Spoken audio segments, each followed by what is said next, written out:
कहते हैं श्मशान घाट में रात के बाद सिर्फ मरे हुए लोग रहते हैं, लेकिन मध्य प्रदेश के एक छोटे से गांव में एक ऐसा श्मशान घाट था जहां हर रात एक औरत के रोने की आवाज सुनाई देती थी।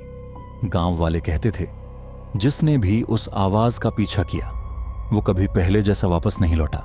गांव के बाहर नदी किनारे बना वो पुराना श्मशान घाट दिन में भी डरावना लगता था। टूटी हुई चिताएं, राख से भरी जमीन और हर तरफ फैली अजीब खामोशी। उस श्मशान घाट की चौकीदारी करता था हरिराम।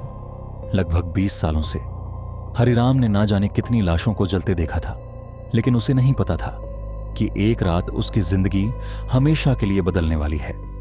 उस रात मौसम बहुत खराब था। तेज हवा चल रही थी, आसमान में बादल गरज रहे थे और पूरा श्मशान घाट घने कोहरे से ढका हुआ था।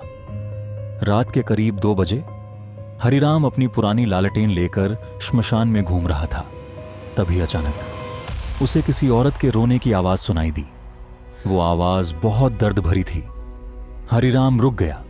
उसकी धड़कन तेज हो गई क्योंकि उस रात श्मशान घाट में कोई अंतिम संस्कार नहीं हुआ था।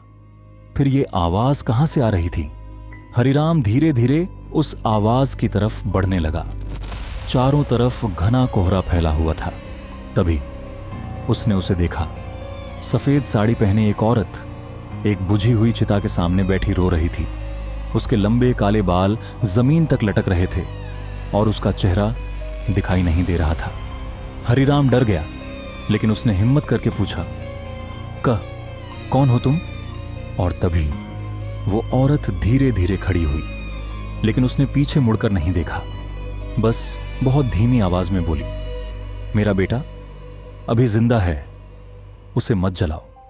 ये सुनते ही हरिराम के हाथ से लालटेन गिर गई, क्योंकि उसी शाम गांव वालों ने एक लड़के का अंतिम संस्कार किया था। लेकिन सबसे डरावनी बात यह थी, उस लड़के की मां 5 साल पहले मर चुकी थी। हरिराम डर के मारे पीछे हटने लगा। तभी अचानक तेज हवा चलने लगी। श्मशान की बुझी चिताएं फिर से जल उठीं और वो औरत धीरे धीरे उसकी तरफ मुड़ी। उसका चेहरा पूरी तरह जला हुआ था, आंखें सफेद और होंठों पर एक डरावनी मुस्कान। हरिराम चीख पड़ा, लेकिन तभी उसकी नजर नीचे गई। उस औरत के पैर उल्टे थे। अचानक पूरा श्मशान घाट काले धुएं से भर गया। हरिराम कुछ भी नहीं देख पा रहा था। उसे सिर्फ उस औरत की डरावनी हंसी सुनाई दे रही थी। डर के मारे हरिराम जमीन पर गिर पड़ा और कुछ देर बाद सब शांत हो गया। अगली सुबह गांव वालों ने हरिराम को बेहोश हालत में पाया। उसकी आंखों में डर साफ दिखाई दे रहा था। लेकिन सबसे डरावनी बात, वो चिता टूटी हुई थी और उस लड़के की लाश वहां से गायब थी। उस घटना के बाद हरिराम ने रात की चौकीदारी हमेशा के लिए छोड़ दी। लेकिन गांव वाले आज भी कहते हैं, आधी रात के बाद उस श्मशान घाट से एक औरत के रोने की आवाज आज भी आती है और कभी-कभी जलती हुई चिताओं के बीच सफेद साड़ी में कोई खड़ा दिखाई देता है। अगर आपने अभी तक चैनल को लाइक और सब्सक्राइब नहीं किया है तो जल्दी कर लो, वरना अगला नंबर आपका भी हो सकता है।